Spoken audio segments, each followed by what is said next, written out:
Welcome to the Revolution Church podcast.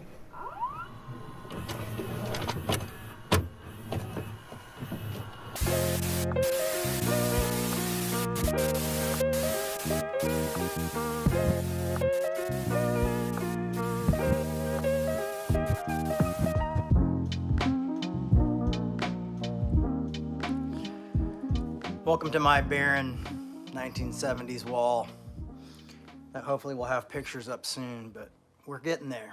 We're getting there. If you can hear me, love to know. If you can't, also good to know. Can you hear me? Can you hear me? So welcome to another exciting, weird, wacky Revolution gathering. All right. Well, last week we talked about Kierkegaard. I was corrected that I wasn't saying Kierkegaard right, that I was saying Kirk. And I had to say it different. Kierkegaard.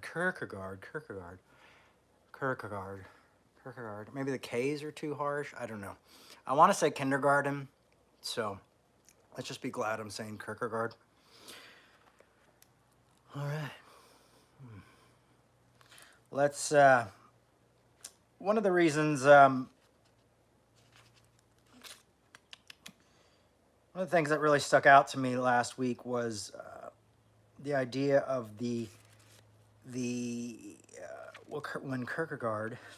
when Kierkegaard, yeah, like when I can't figure out words to say, when I can't say them right, then they end up getting quieter and quieter. So I'm like, so let me talk about Kierkegaard. And like I'm covering my mouth. Like maybe they'll think if I said it right, if I just kind of cover my mouth and say it really quietly, that will cover up all my embarrassments. But Kierkegaard talked about the idea that if we judge people based on group terms, or we judge people based on one thing basically in their life that we think sums them up, let's see if I can find it. I wasn't even planning on reading it, but the book was right here, so I just picked it up to take a look. But the fact that how we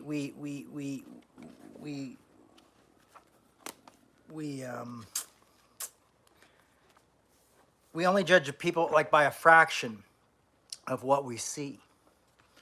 And that idea of the fraction we called last week's talk faction.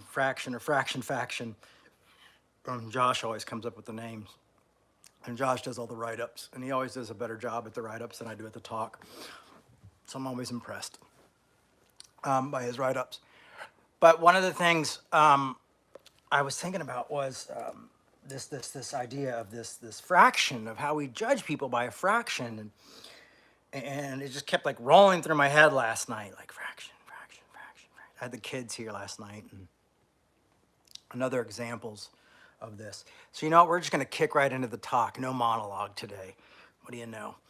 And one of the things I thought about was when I was in Minnesota, I dated a really cool lady for a couple years there. And one of the things is that after a few dates, they told me, I'm not going to say the name because they probably wouldn't want that out there, but I was like, oh, like, you know, they were embarrassed and said, well, I got to tell you something. I'm like, oh, well, here comes the other shoe. And it was that they voted Republican for Trump. And I was like, what? But not totally, because I knew the person by that time. But it was so crazy that they were so embarrassed. But I think this so embarrassed, and some of you be like, that's not crazy at all. But they were, you know, fiscal conservative type person. But I didn't agree with the politics there in the situation. But the thing is that that was just a fraction of who she was and the person in my life. And I wanted to go, I still like this person. I still want to be in this person's life, you know? So, and I found, I mean, and the funny thing is, I was thinking if it was one of those things like, had I seen like on the dating app, like I would have just swiped the other way. Um, and they didn't vote in the next election because they were so disillusioned. But that's the point. The point here is that I probably would have missed out on somebody because I was going to judge, because I automatically go this way. It's like when someone goes, I mean, for so many years, I remember, like, I would be like, oh, I'm a Christian, but not that kind of Christian, Or but I'm a cool Christian, or I'm a punk rock Christian. Wow. I always happen to make sure that asterisk is right there, you know? And that was that faction, or that fraction of a person, the fraction, just that small little bit of a person's thing that we see, and we sum people up because we think we can know the sum of everything about them by simply based on a fraction of that. Now, let's say like there are the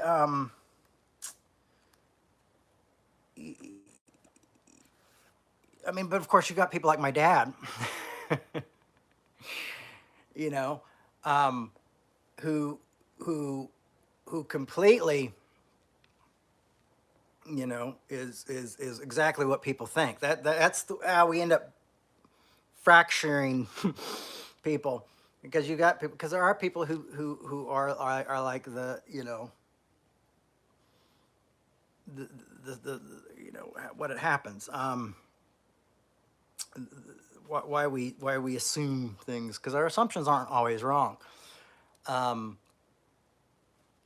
so there are people like my dad who's like, oh yeah, he's a Trump supporter, like super, like he made a coin and compared him to some profit on the coin, and still thinks like, probably thinks like Trump's been wrongfully, is people are out to get Trump, and Trump has been wrongfully convicted. And so, you do have that kind of thing, the old story, I don't even know what I'm looking for, but that, so you do have that type of thing that happens too, where sometimes the fraction is more than a fraction.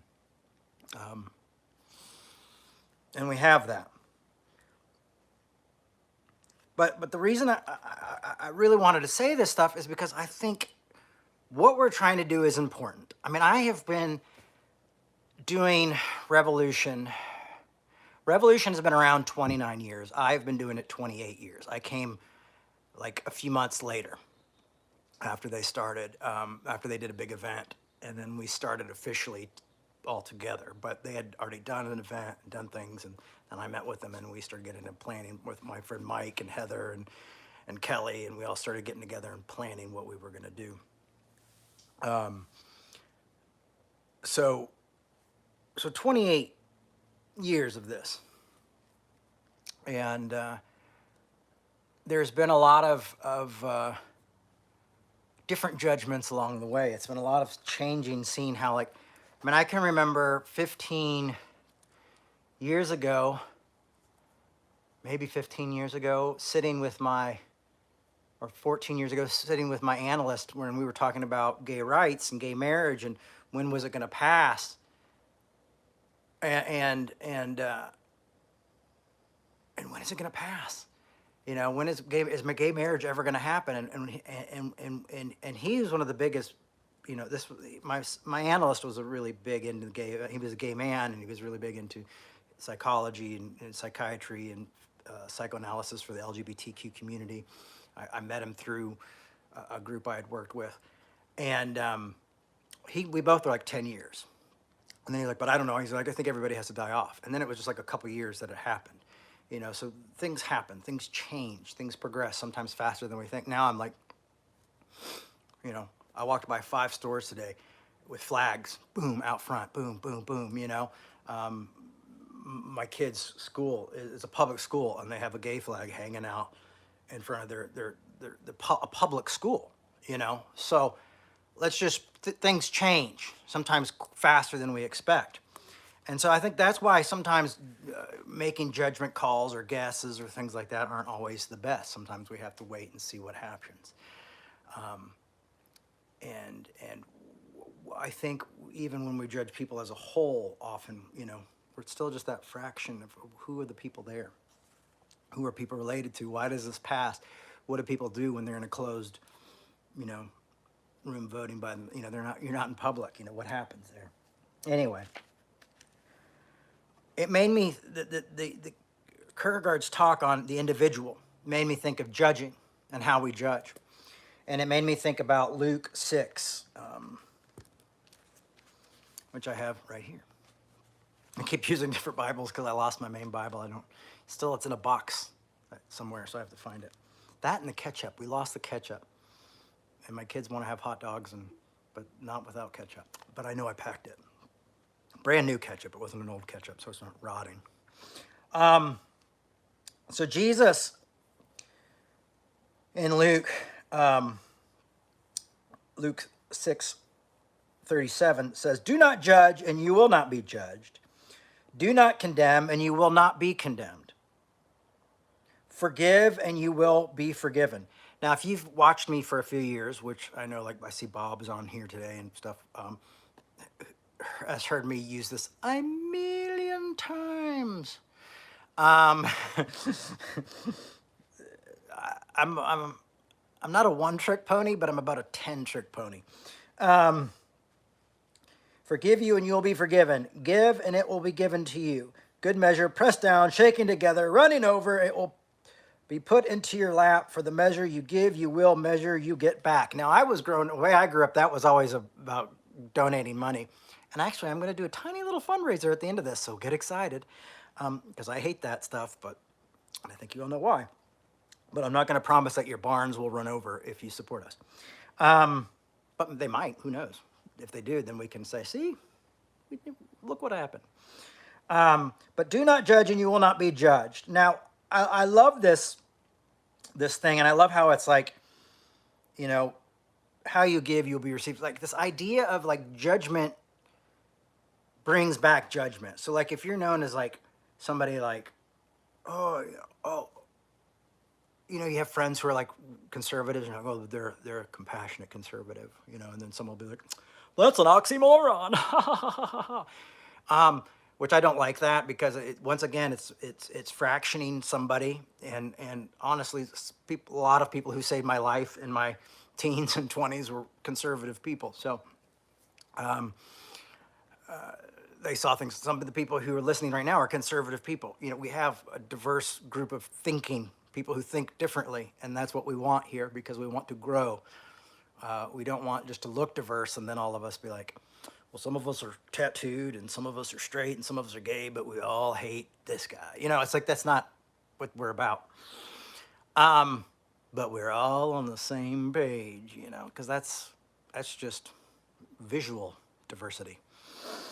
He also told them in a parable, can a blind person guide a blind person? Will not that person fall into a pit?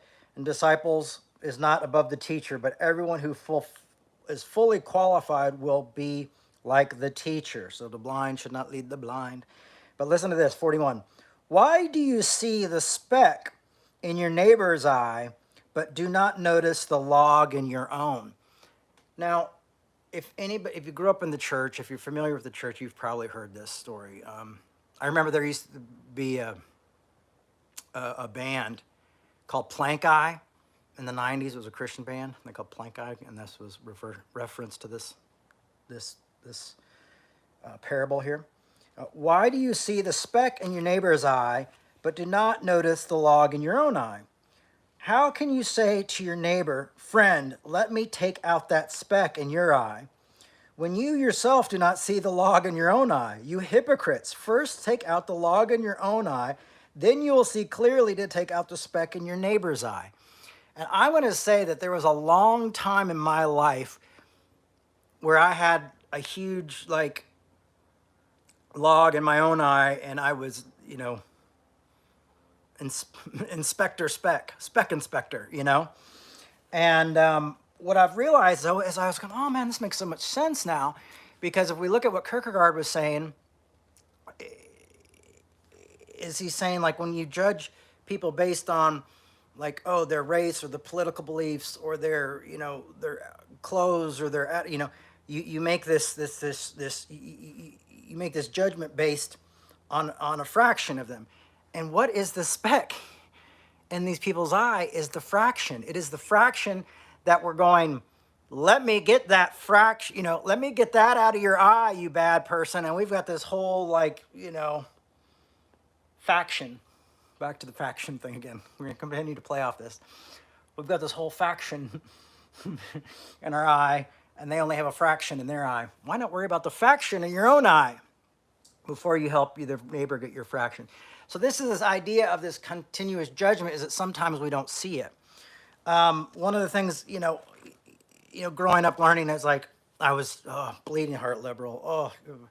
And then I remember one day, doing some work and researching some stuff about Bill Clinton. And I worked, before Bill Clinton was in office, I was a teenager and I like passed out bumper stickers and promoted, sat at the tables and was like, hey, have you heard about Bill Clinton? Because like he was on MTV and we all thought this guy's the answer, And, looking back, you realize like, wow, he put a lot of poor people in prison, put a lot of African Americans in prison. His tough on crime act, which also Joe Biden was a part of, really hurt a lot of people who were poor. And you start to realize like, oh, like I would judge all liberals by a fraction of like, well, they love, gay people and they're pro-choice and they're this. And so they must be tolerant, loving people, but also not seeing the fact that it's really complicated and there's a lot of nuances and there's a lot of bad things going on. What did they called Biden, the what do they call it? Not Biden, Obama, the detainer in chief or something, where they were talking about, because he had so many people taken back, over the had some, not a detainer in chief, it was, what was it? Someone's got to remember. Someone will tell me in a minute. But because of his policies for foreigners coming into the country and all this kind of stuff, and his border policies, and were really bad. Like we were all protesting cages, but then we find out like, oh, we built the cages. Oh shit, So there's always these nuances and always these things, and so the judging people by a fraction can happen in so many ways of going like, positive or bad. Like, oh, they're on my team. Oh, they're not on my team, and we have this fraction of human being, and so we're judging. And I think one of the reasons that my mother, who was a Christian evangelical preacher and preacher's wife and singer, musician, and crazy makeup and wild lady, fun lady, has plays and films being made about her, is because she just loved to see people be who they were, even if they weren't who everything she agreed with. Even if she didn't see eye to eye with them. Like I remember her saying like, well, I think there should be civil ceremonies and not marriage and things like, like she wasn't always on top of it, but she always loved people right where they were at.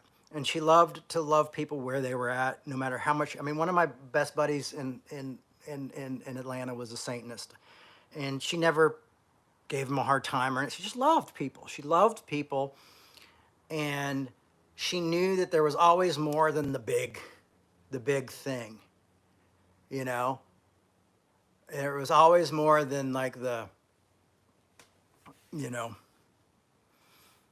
I listen to talk radio, conservative talk radio. Like the identity, there's always more than just the identity, like you can't judge all Christians the same. You can't judge all, you would not judge it. You don't want to judge races all the same, because that's racism, right? Unless you do it to like white people, then it's like, oh, well, all white straight males are horrible. It's like, no, that's still racism. That's still judging people. That's still, finding the fraction and pointing the fraction towards them, and it's not much different than you're like, oh, black people are criminal, it's like that. You are taking tiny things into what society has told us and what media has told us and what a lot of people have told us and said, well, I'm gonna take that fraction and I'm gonna put it this way, all women drivers are bad or whatever, just all the assumptions. And we use that fraction to judge people, and I know we talked a lot about this last week, so I'm not gonna just push it into the ground too hard. But I thought it was just worth speaking of, is because I just wanted to say, like, from your own life, from your own deporter in chief. That's right, deporter in chief. That's what they called. Thank you, hippie Christian. They called Obama deporter in chief, right? And the reason that I really started to get turned on to some of that stuff is because I was going to see Brother Cornel West speak a lot. And Cornel West, who's just amazing, I just really love. He's actually running for president now, speaking of politics. But I would go see him speak in New York all the time. And so one of my friends said, I saw a video of him speaking in New York, and then I looked in the crowd, and you were just like in your notebook writing the whole time. I'm like, yeah, I love Cornel West, and he would speak out truths. And I was like, are we supposed to speak bad about our fellow Democrats? I'm like, and he's black, and why are we supposed to be, it was like naivete, Jay, having the naivete wiped from his eyes and saying sometimes we have to speak truth to power, no matter what that power looks like us or not. I mean, it's very important. It's vitally important, of course. I should have known better. But, I was really high on, like, Obama being president and all this stuff, and I was like, God, the dream is fulfilled. I was really feeling it. I was really like, this is great, and then Cornell's like, well, we have some issues here. And I'm going like, oh, like, the reality of that job is still there.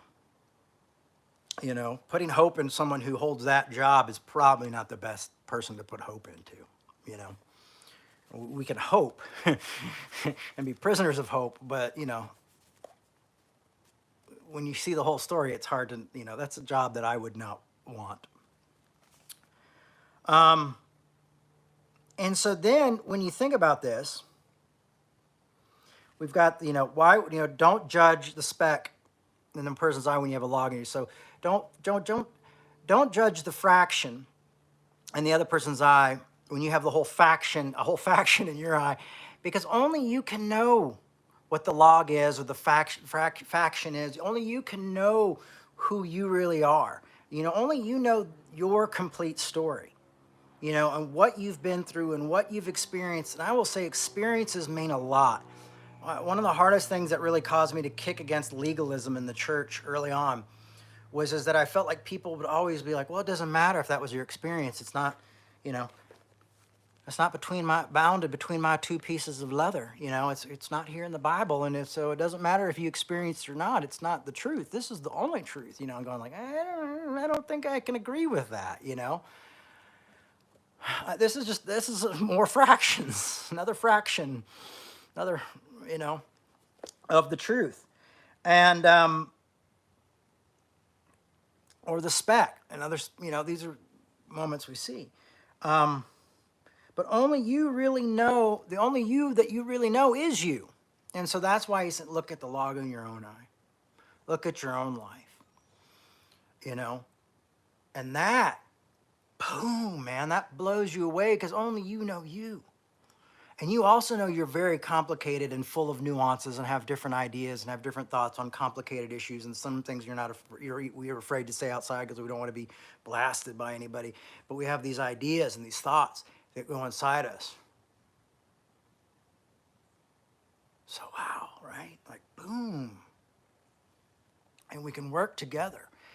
And I really believe, like, if revolution is ever going to earn its name with our work, this is the work that's really important, is this not scapegoating, this not judging the speck, not judging the fraction of the human life, or allowing sin covers love covers a multitude of sins, so love covers maybe a multitude of these little fractions in our lives that maybe we see and we go, oh, we got to look past that and see who is the person, who is the human being in front of me, who is this loved one in my life, you know. On Father's Day, I sent my dad a text message with Snoopy's brother in the desert. And it says, thinking about you today on Father's Day. And he's just laying in the desert. I don't know why I picked that. Somehow that, I remember having one of those, that little, I can't remember Snoopy's brother's name, but he wears a little hat and has a little mustache. And I used to have a little stuffy of him carrying around. So I thought, related it to my dad. And I sent it. And then my dad said, oh, happy Father's Day to you back. Small thing. Now, the positive thing in our relationships are just a fraction. And I'm taking it, the speck. I'm going, okay, we're not going to hold on to it. We're just going to let it sit there, and we're just going to go, this is it. This is how it is. Deporter in chief, I'm surprised I forgot that. So also when we look at the story of the Good Samaritan, I posted up on my Facebook, or not on my, no, yeah, on Facebook page, this video of these English comedians called Mitchell and Webb. They also did a show called Peep Show later on, which is one of my favorite British TV shows. Probably one of my favorite TV shows ever. Mitchell and Webb, and these two comedians. And they did this skit, and it's about Jesus talking to the crowd about the Good Samaritan. And of course, in the story, Jesus never says the Good Samaritan, but he talks about the Samaritan. So in the skit, and you should watch it, he talks about the Good Samaritan. Oh, so the Good Samaritan. So what are you saying? What do you mean, Good Samaritan? You're saying most Samaritans are bad? You know what I mean? It would be like if Jesus was in a really like liberal, progressive place and said like, the good atheist, and everybody would be like, wait, what do you mean? All atheists are bad except for this one, this fraction, if you will. And it's really hilarious. And so they're really giving Jesus a hard time for being intolerant of the Samaritans. And it's a hilarious video. And I don't have the link here, but it's Mitchell and Webb. I mean, if you put in Mitchell and Webb, the Good Samaritan, it'll come up. It's hilarious. It's on my Facebook page, and I also put it on my Twitter page to share with you guys. And I retweeted it on the Revolution Twitter as well. So there's a link there to watch it. And it's pretty hilarious, and it has a lot to do with what we're saying. Kind of in an opposite way, but it's just really kind of interesting. And so look at the Good Samaritan is the same. And the reason the Good Samaritan is, of course, if you aren't familiar with the story, it's also in Luke, and it's Luke 10:25, and it's a pretty good long chapter. I think it's the whole last half of 25, and so Jesus is being asked all these questions, and a Jewish lawyer stands up and says, "Teacher, what must I do to inherit eternal life?" And he tells him, you should love God with all your heart and all your soul, with all your strength, and with all your mind, and your neighbor as yourself. And he said to him, you have given the right answer. Do this and you will live. But wanting to justify himself, he asked Jesus, and who is my neighbor? And then Jesus replied, a man was going down from Jerusalem to Jericho and fell into the hands of robbers. Now, this famous road that Jesus is talking about, everybody would have known about it at the time. And Jesus talks about how this man is going down, this Jewish man going down, and is beat up by robbers and lays on the side of the street. And a rabbi comes by, but the rabbi can't touch him because it would make him unclean and impure and all this stuff. And so there he goes on. Another person comes by, doesn't do anything. And then a Samaritan comes along and says, helps the man up, takes him to a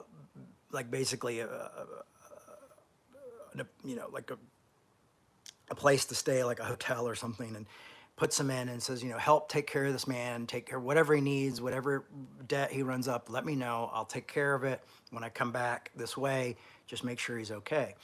And so Jesus says, who is better off, the three people who walked by or the Samaritan? And the guy's like, the lawyer at the end is like, the Samaritan. Now, the reason they're upset is because Samaritans were seen as enemies of Jews. Even sometimes Jews would call them half-breeds. Talk about prejudice. There was a lot of prejudice there. They were hated. One of the reasons they were hated is because a lot of their leaders and stuff slowed down the rebuilding of the temple and all these different things. There's lots of different stories why, you know. But Samaritans were Jewish people too, but they were divided. And so there was constant scapegoating with the Samaritan. And it's funny, even to this day, like in this Bible here, even, which is like from Cambridge and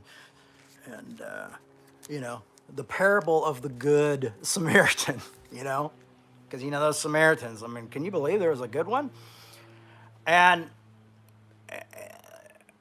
so this idea is that Jesus is saying, you judge these folks as a group and as a race and all this, and now I'm showing you that it's not about where you're born, what your belief system is. It's about loving others. This is your neighbor. Your enemy is your neighbor. The Samaritan realized that this Jewish man, who probably would not help me if I was on the side of the street, is my neighbor.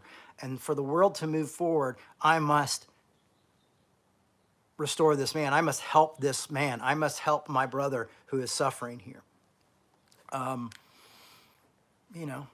Like when we take our carts back at the grocery store at the end of the day, like we take our groceries out and then we put them back so society doesn't collapse. You have this Good Samaritan. I saw another meme, and I also shared this on the Instagram for Revolution. I think it shared on mine as well. It's this alien comes down, he brings a spaceship down, and it's a little comic. And he's X-raying this. He's X-raying this. Somebody just wrote, it's about loving neighbors. It is about loving neighbors, but it's also about loving your neighbor when your neighbor is also maybe considered your enemy. It's basically saying no one is your enemy. No one is above restoration. I think Paul does it pretty good in the book of Galatians when Paul says, if you think you're above helping someone or restoring someone, you're only fooling yourself. That's when you are a nobody, is when you are above helping the other, even if they've fallen and made a mistake. There's no room in the religion of Christianity for canceling people. It's just not there. Even in Corinthians, and 1 Corinthians, and then in 2 Corinthians, you realize even the man they kicked out of the church, Paul goes, okay, you're a little bit too harsh. It's time to bring that person so they're not completely lost. So there's not room for that type of thinking in the Christian community 2,000 years ago. And I would maybe argue that type of thinking is not here now. This is radical thinking, but this is thinking of going, how can we be fellow human beings in this thing called life? Okay? So this alien comes down, and he's got space technology, alien technology. You can see, and he goes, this guy has colon cancer. And he goes, oh, don't worry, fellow, living being, I will help you. And he, boom, puts him on the ship. And of course, then he goes through his butt, gets the colon cancer out, dreams it back down. And then the next clip is, man was taken by alien and anal probed. And then, the guy's like, and the guy next to him is like, yeah, hashtag damn all aliens, And they're like, oh, these aliens are so horrible. And it's this idea of that when we don't have the full story, when we don't sometimes know what we're talking about, how we were just so quick to judge. And that's why stop judging. How you judge, you will be judged. Press down, shaking together, run over. Stop judging. Love your neighbor. Who's my neighbor? Everybody. Even the people those are your neighbors too. And I'm not perfect at it. Like when I just moved here to a new place from Linwood, in my apartment there, I lived in affordable housing. And sometimes there were homeless people sleeping in the hallways. One time there was a group of teenagers smoking weed in the hall. And I mean, it was only 3 apartments in this thing. They just didn't want to put a lock on the front door. Even though it was a glass door, they didn't want to put a lock on the apartment complex. And so, I walked up to the kids and the teenagers and like, guys, come on, man, I've got two little ones up here. They don't need to see this, Can you do that somewhere else? And with the homeless guys, it was one of those things of like, how liberal are you? Is that Jesus laying at the end of the stairs? And, I would find a happy medium, but I'd always go down and say, you've got to go. You can't be here. I have kids here. You're frightening my children. This is not a place to sleep, blah, blah. And then I would go to the apartment complex and they said, well, you have to call the cops. And I would be like, hey, these people are homeless. The guy I've kicked out a few times is probably mentally ill, and a black man. And I don't really feel like I can call the police with any comfort. I can't do that. Could you just put locks on the door? I don't want to call the police on this guy. If something happens, I'm not going to be responsible for that. I also don't want him sleeping here. But the point was, is I realized that I was going to have to continue to ask them not to sleep there. Then my neighbor downstairs, for some reason, got a camera out in front of their apartment, and a lot of stuff stopped then. That's a whole another exciting story of my living there. Anyhow, so there are all those times of where it's not easy to, how do we love our neighbors? How do we be good Samaritans? And how do we, it's complicated. There's nuances when there's children involved, when you have family involved, when people you care about involved. When I will sit down and be going to talk to people on the behalf of others, I might be a little bit more aggressive with the person I'm speaking to because I'm there on the behalf of someone else, and I feel a lot of passion, a lot of purpose. And I think that comes with just wisdom and understanding and knowing the situation you're in. I'm not saying you're not going to be free from tough situations if you love your neighbor as yourself. If you are the Samaritan, or you are the person helped by the Samaritan, or you're faced with the fact that, well, what do you think about this person who is supposedly your enemy helping this other person? Or do you help your enemy in a time of need? Or do you restore your enemy when they've fallen? And I've always thought how amazing it would be is if we restored our enemies, maybe they wouldn't be our enemies anymore. Maybe they would even be something that transfers and happens. And that's the beautiful thing of when you come together in conflict, you often, like in person, not on Facebook or Twitter or whatever, but in person, you often are able to recognize the other person's humanity, the temper, the things, the nuances, the face expressions, the things like that. And you recognize the humanity. And it's you start to see that we have this problem here, but there might not, there might be more to this person than this. All right, I beat a dead horse. I know. I'm sorry. But it makes sense. And Luke 25, story and watch that comedy thing because I think it's good. I think comedy often explains the truth to us deeper in ways than we can ever understand, especially if it makes us a little like, oh, ha, ha, ha. But usually that's why we're laughing, because we're kind of uncomfortable. So often nuance can become a new start in our lives, realizing that not only we hold the nuance, but the nuances that other people have as well, and that other folks have these as well, can do a lot. I learned a lot about that in so many different ways growing up, like when I worked in a homeless shelter, and worked with people who were homeless and going through things. And, not everybody was the same. You had people who were mentally ill. You had people who were drug addicts. You just had people who were just unlucky,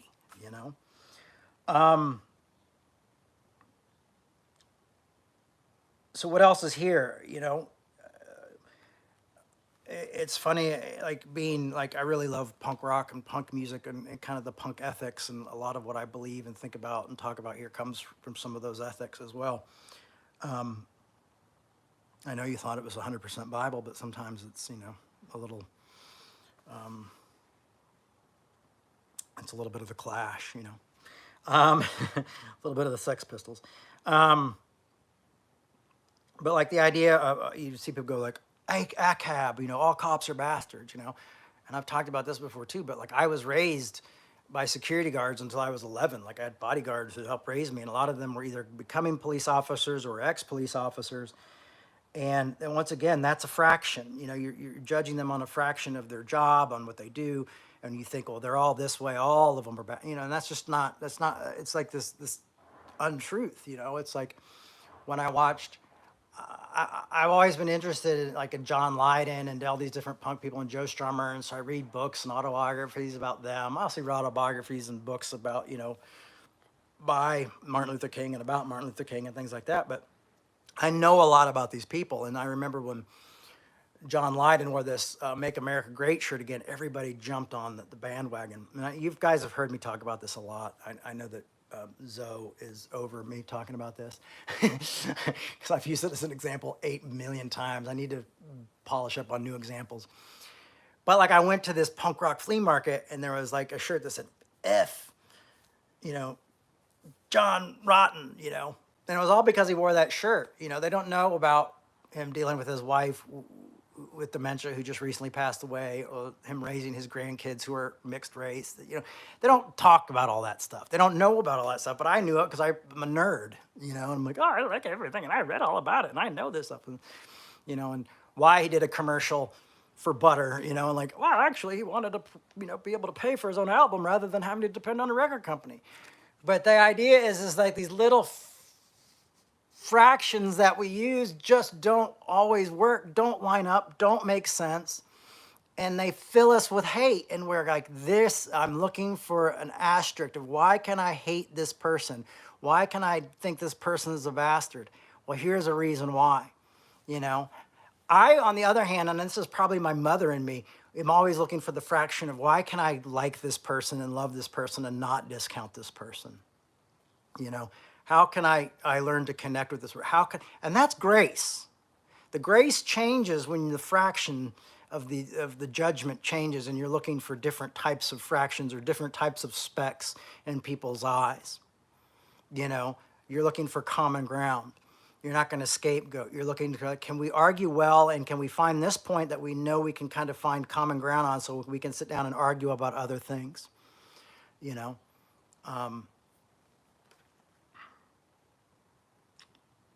And I feel like social media has done this to us, the media, etc. I mean, media for me growing up my whole life is this idea of just judging people of like, well, they're televangelists and this, so the rest of the story kind of writes itself, you know? And so there's the scapegoating. And we also scapegoat easily by knowing a small midget of things that are going on. And what I love, like I said again, is the fact that I see, like Elton John did a musical play about my mother, flew me out to London to see it, you know, and it was beautifully done, well done, so amazing, really great, and what an honor. And it was really the fact that they were celebrating her love for other people and that her unwillingness to scapegoat other people, even though she was continuously scapegoated for everything, to her husband, to her children at times, to her makeup, to her faith. You know, like there were a million reasons to scapegoat this woman, and she just said, no, I'm not. You can't. That's just, those are small things, and there's big stories behind all those things. So they're actually not even small things; they're big things that you're just picking and choosing to tear me apart on. I think Jesus and Paul seem to try to, I think both, like when I look at Jesus and I look at the Apostle Paul, especially Jesus, though, was someone who was always trying to expose the humanity of people. The woman at the well, the Good Samaritan, but the woman at the well, and she was also seen as unclean. And Jesus says, oh, I'm the Messiah. I'm the one you're talking about. Go tell everybody everything. You know, he had to go through there. Like, it was always the humanizing of people beyond their tribe, beyond their judgment, beyond the fact that she had lived with all these men, beyond the fact that her reputation was too bad. No, Jesus goes, you're the one I've chosen to tell the whole community about it, about me. Here I am. You know, that's how you roll. That's how Jesus rolled, you know. And then you see this with Paul in the Galatians, which we do the beginning of every year, and we'll do it again the beginning of next year. But you see Paul going like, you guys are like, Jew and Gentile thing is tearing you guys apart. And you're divided, you're tearing each other apart, and you're missing out, you know. You just know a fraction of each other's systems, and you're just tearing each other apart, and you're all caught on these little tiny things when you have more in common than you realize, and that you could be a community.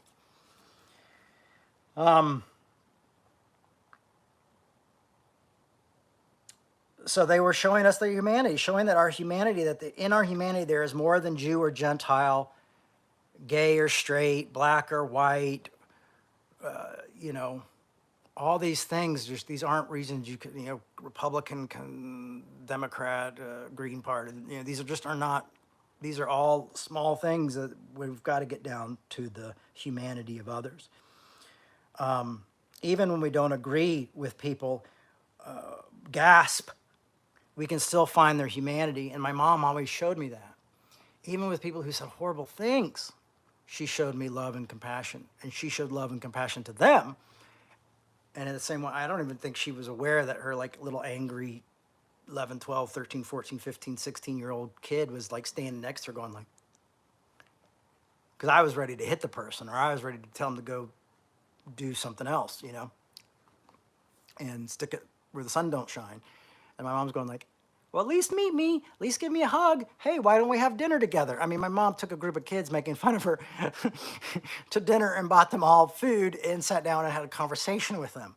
Like, I'm not capable of that because I'm so introverted. I would just be like, so you guys think I'm a bastard? You know, okay, you don't like my makeup, whatever. But she did it. How cool is that?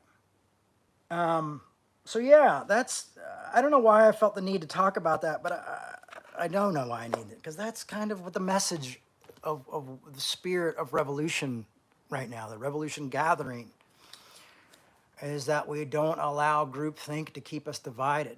And I'm so glad I found Kierkegaard and the support there, and I continue to find support in the Gospels and in the Bible and in this message that we're continue to go this way.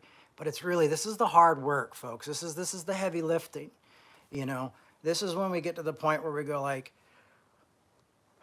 you know, we're going like, oh, it's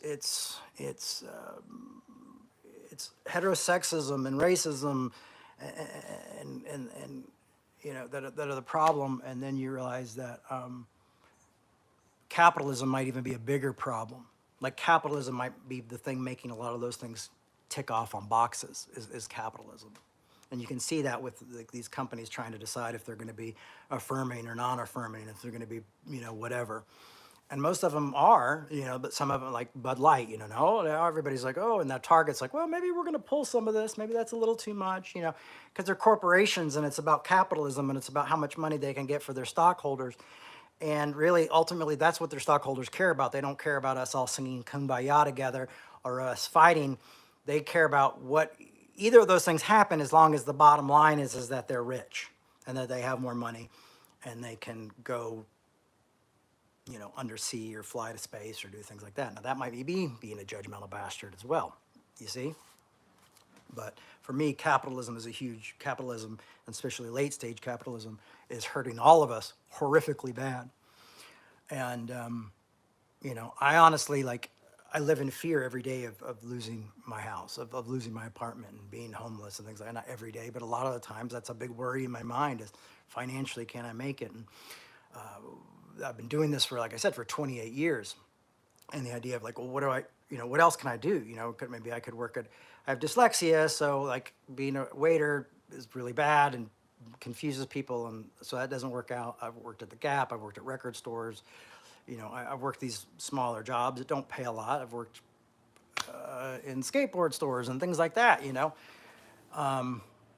You know, I'm thinking like, well, maybe I could work at the counter at the tattoo parlor down the street, you know. But then I'm like, but of course, like, am I going to screw up every appointment because I'm going to write something backwards or something? Anyhow, it's something that we all have to deal with, and I think you are all dealing with as well. And this just takes me into the pitch of the fundraising of with Revolution. You know, Revolution's been through a lot.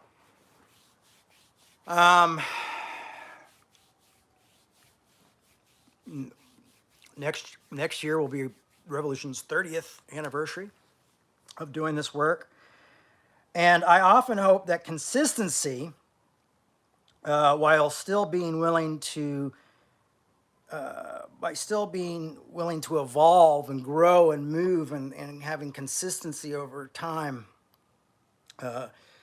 being consistent and still growing and evolving, you know, will keep me going. Will keep Revolution going. No matter if we have a staff or we don't have a staff right now. We have a volunteer. We have Josh volunteering for us right now. And then I have some people who work to make sure our finances are straight. So I've hired financial people because I don't ever want to mess with that and mess that up. So we have that. Over the years, I've had 7, 10, 15, 20 staff members before. But I always hope that's enough to keep us going. Revolution as a community needs your support. We need your financial support. We need you to help, and I know that's not always easy. You can also help by sharing these talks. I share a talk on, this talk, if I shared it on Twitter. My last talk I shared on Twitter, I was really excited about, and it got 0 likes. 0. I shared a quote and it got 20. So, I'm all right, well, Twitter's not the place I'm going to go to share my folks, but on Instagram and Facebook and share talks, things like that does help us. But financially, we do need your support. And it's a weird place to live. It's a weird, insecure, strange place to live. And I'm just going to be honest with you because I don't have anything else to not be honest with you about. We started for the outcasts and have tried to stay that course, and honestly, if Revolution brought in $50,000 a year, we could probably be fine. There was a time where we had, in the early 2000s, we had one group that gave us $75,000 a year. And so we had that one person, pretty much one family that gave us that every year. And then we were able to raise money above that. So we were able to put money into other groups like AIDS Survival Project in Atlanta. We always were well, we could start our own thing, but I think these group people are doing better. So Revolution, we would say let's find groups that we believe in so we can donate and help those groups do that work. Because we don't have to oversee it. These people are actually done it and they've spent years doing it. Let's help them do what they do well. Let's help them do that better. And I'm not gonna toot the own horn, but I'm gonna let you know the integrity that Revolution has here. And the integrity that I have here is that when I came back from Arkansas on a trip in Arkansas where I had a big thing where I was like, you know what, I met with this pastor, my friend Randy from Open Door Community Church, and I decided to come back and tell the community that, hey, I'm affirming of LGBTQ community people. Of the community. I also don't think that this is a sin issue. I think we've missed it. And I want to celebrate gay marriage. I want to work towards gay marriage and gay rights. We're going to do this. Now, when we did this in the early 2000s, I met with my board, and that happened that we had a board meeting coming up. So it was kind of weird timing. And I sat down with them and said, this is the way we're going. And knowing that whole group could have just voted right then and been oh, you're no longer the pastor here. And they didn't, but they were divided. And one of the guys who was not agreeing with me told me that God was against me. And I remember looking at him and saying, no, the Father is quite fond of me. And I was quoting Brennan Manning. And he kind of chuckled. He's if you do this, because he was my connection to this group that brought in donated $75,000 for the past couple of years. That really made Revolution able to have a staff and move the way it did and all this stuff. And he goes, if you do this on Sunday, that's gone. And that was more than half of our income. That was the majority of it. But we all had, it was weird because we all had health insurance and through the ministry and all this kind of stuff. Now I pay for my own health insurance out of my wallet and all this stuff, but we had health insurance and things like that. It felt proper, and we were meeting in the Masquerade, this really crazy club in Atlanta. And, it was a great time. Revolution was doing really well. And I don't just mean financially, I mean with the community that we built. Because we had people in our community who probably never even stepped into a service. You know what I mean? We were a part of a community. And that was kind of the goal, is to never be the community, but to be within a community. And we were a part of that. It still feel like part of that community when I reach out. And I bought a I bought a Star Bar community bar hat the other day. I have a criminal records where the record store I used to work at in the little 5 Points. I still support that community. I love that community, and we were a part of that community. But the decision, I said, okay, well, that's fine if that's what it's going to cost us. And he's like, and I'm out. And I'm like, okay. He was a friend of mine. He was somebody I went to and had deep conversations. We had tough conversations, and this was the toughest, and we'd agreed that we couldn't agree and we couldn't see eye to eye. I had to ask him to step down. I couldn't fire a board member. And he stepped down, and the money went away. But I still, that Sunday, knowing that what the cost was, I made that decision. And I also lost a lot of speaking engagements and things but that's neither here nor there. The point is that we're willing to follow the convictions, not the money. And Revolution will always do that. And I guess the reason I'm saying that is because I'm asking people to help support us financially in the work that we're doing. You can go to revolutionchurch.com. You can do it through PayPal, or you can do it through Venmo. It took us like 6 months to get Venmo. So if you have Venmo, use it just so we have a reason that we worked so hard to get it. It actually costs us money to get Venmo up, because I had to get my financial folks who work with me out of New York to help us get it up, because there was so many weird loopholes to jump through as a 501c3. But we got it. So the point is this. The point is that we follow our convictions. This is a community. Right now, it seems like there's two of us, but really you all are also part of this community and make this community possible. I am not here without you. And we will continue to follow our convictions, and we will continue to love the liberal and the conservative, and continue to fight against scapegoating, no matter how unpopular that becomes. I will continue to try to find the good in people that maybe you don't see the good in order to do that on your behalf until you can see the good in them. And vice versa, I think we can do this together. And this is a community that really, I feel, is leading to a bigger thing, but this bigger thing is more, it's huge. It's like saying well, I want to fight this, and then going no, we're going to fight capitalism. We'll go, how do you fight capitalism? The left is capitalist, the right's capitalist, all these people are capitalist, most of us are capitalists. We all love Amazon and we pretend not to. Whatever, the point is this, is that this is a bigger fish to fry.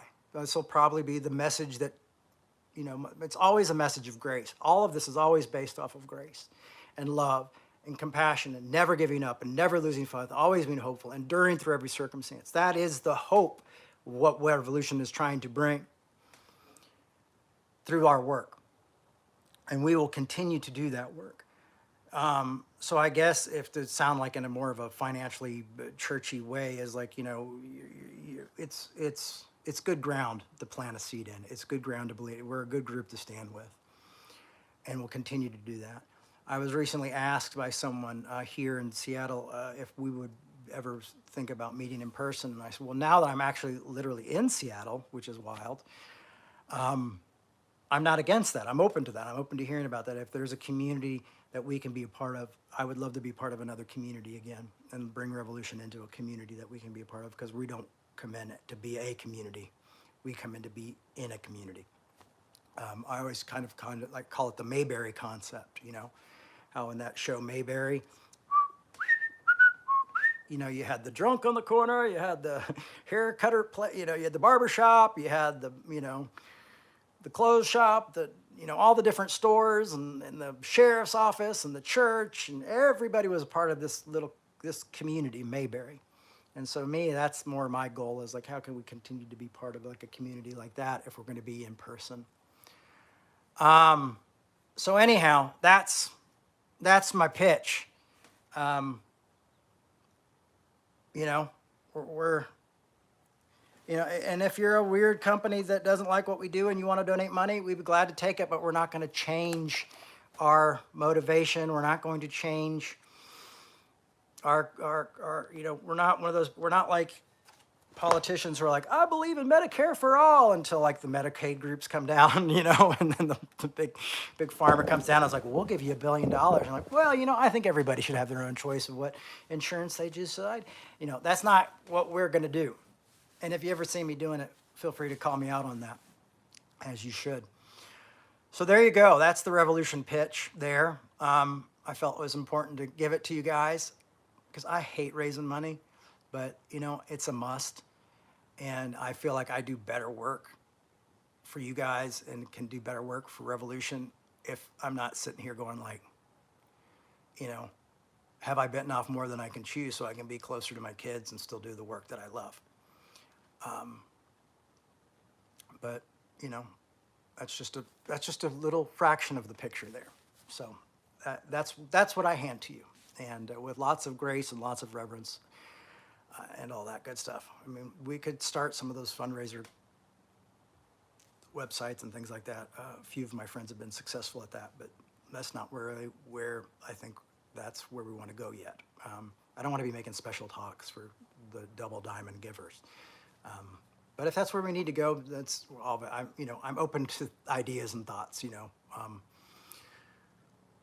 Because we do need your support. 28 years. I hope that one day I'll be sitting here at 50 years, going like, all right, we've done 50 years. Either I'm going to retire or I can't retire, so we're going to try to do 60 years, whatever. And we're going to continue the good fight of bringing people together and helping people reveal grace to them. And it is a grace that I feel like comes from Christ. It is a grace that comes from the teachings of the Apostle Paul and the teachings of Christ and these things like that. And it's really a big deal. And I think grace is important. And I do think it's amazing. And I do think it transforms us when we find out the freedoms that we have to live in this world and in this life, and how we are able to love people in a unique way, even when it hurts us, even when it's dangerous, even when it's punk rock. And I think right now it's very punk rock to love everybody, and to not write people and scapegoat people, and to take responsibility for ourselves. I don't think it gets more punk rock than that, if you really want to know. Not that you are worried about your punk rock creed, but I'm just going to say it. That's it. All right. Thank you so much, everybody, for putting up with me for an hour. You guys have stuck through. I appreciate it. And I look forward to seeing you next week. Goodbye. Say goodbye, Godzilla. Goodbye, Godzilla. And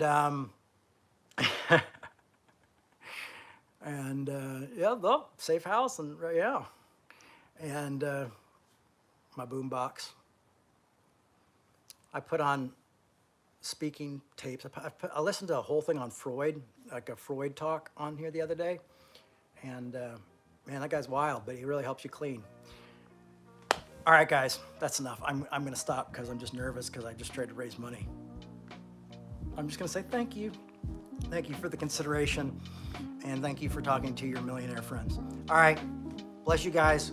Lots of grace to you, and we'll see you next Sunday, same bat time, same bat channel. Bye-bye.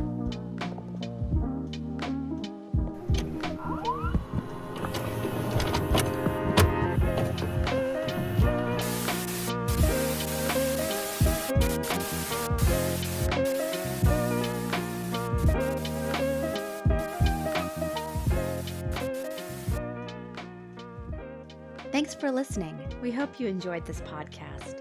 To make your 100% tax-deductible donation today, please visit revolutionchurch.com/donate. You can also learn more by clicking the donate section on the website.